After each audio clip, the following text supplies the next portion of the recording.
Conhecendo a palavra para sermos transformados pelo poder de Deus. E hoje lendo em Marcos capítulo 6, o versículo 45. E tendo-os despedido, subiu ao monte para orar. Jesus havia orientado os discípulos que atravessassem o mar para a outra banda e havia permanecido em terra a orar. Nós temos que nos lembrar que antes desse evento, os discípulos estiveram também com Jesus no mar e na travessia Jesus esteve dormindo dentro do barco.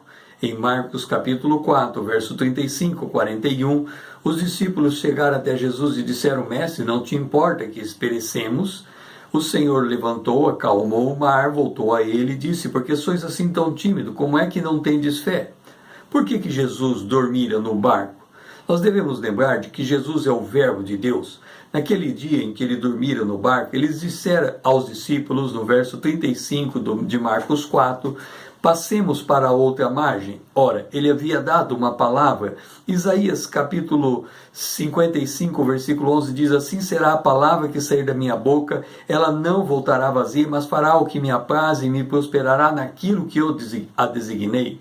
Por isso nós lemos lá no princípio, em Gênesis capítulo 2, o verso 7, que Deus, depois de haver feito os céus e a terra em 6 dias, ao 7º dia descansou da obra que fizera. Assim, vence quem descansa em Deus, e descansa em Deus quem ora a Deus. Por isso o Senhor Jesus estava nesse evento, revelando aos seus discípulos o seu segredo, porque ele pudera dormir no barco na primeira estada e agora permitir aos discípulos seguir adiante. Ora, nós temos que aprender de que nós não precisamos ter medo. O medo é um péssimo conselheiro. O Senhor revela que o segredo é permanecer em oração. Nós encontramos no Antigo Testamento uma situação em que Davi vai à guerra. Ele vai à guerra contra os filisteus e num primeiro momento, em 2 Samuel capítulo 5, verso 19, Davi pergunta ao Senhor: como que eu vou fazer para vencer essa batalha? E o Senhor diz: sobe, porque certamente entregarei os filisteus nas suas mãos. Ele foi e venceu a batalha. Passou-se um ano, ele foi novamente à guerra contra os filisteus e ele pergunta de novo ao Senhor: Senhor, como vou fazer para vencer essa batalha? E em 2 Samuel capítulo 5, o versículo 23 e 24, diz que o Senhor respondeu a ele: rodeia por detrás e ataca-os por de fronte às amoreiras. Há de ser que ouvindo o estrondo de marcha pelas copas das amoreiras, então se apressará. É o Senhor que saiu diante de ti a ferir no arraial dos filisteus. Observa que em cada circunstância da vida há uma estratégia diferente. No primeiro momento, Jesus estava dentro do barco dormindo e os discípulos ficaram com medo. O Senhor coloca os discípulos de novo em prova e ele fica orando. Se nós considerarmos a situação que nós temos hoje, Jesus foi assunto aos céus e ele permanece para sempre intercedendo por nós, enquanto nós estamos aqui muitas vezes submetidos a uma prova, a uma tribulação, e no meio dessa prova, dessa tribulação, nós vamos adquirindo experiência com Deus. Assim, quando nós oramos, nós estamos entregando a nossa vida a Ele, para que as batalhas que nós travamos sejam as batalhas do Senhor. Foi o que aconteceu com o rei Josafá.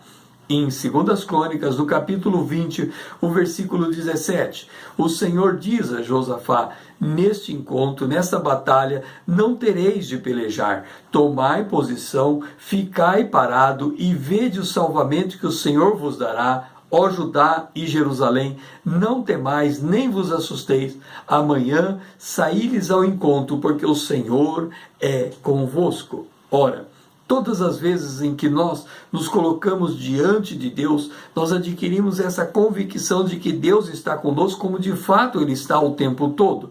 Por isso o autor aos Hebreus diz: nós, porém, que cremos, entramos no descanso de Deus, porque Deus tem dito: assim jurei na minha ira, não entrarão em meu descanso, embora certamente as obras estivessem concluídas desde a fundação do mundo.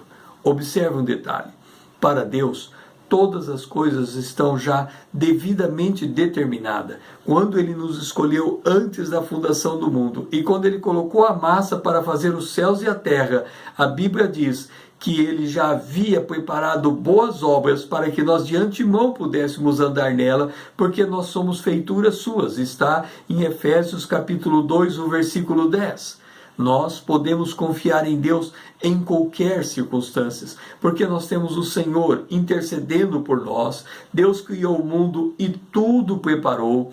Deus é soberano e tudo controla, e Ele é o nosso Pai Celeste e de tudo cuida. É por conta disso que todas as experiências em que nós somos submetidos, nós podemos confiar em Deus. Nós levamos as nossas orações ao Senhor, apresentamos os nossos pleitos a Ele, e Ele ouve, e Ele responde, e Ele tem cuidado de nós. Assim nós podemos crescer na experiência com Deus, porque mesmo que aparentemente Ele não esteja conosco, Ele está ali intercedendo por nós. O meu nome é César, usando da internet para com você compartilhar a palavra de Deus.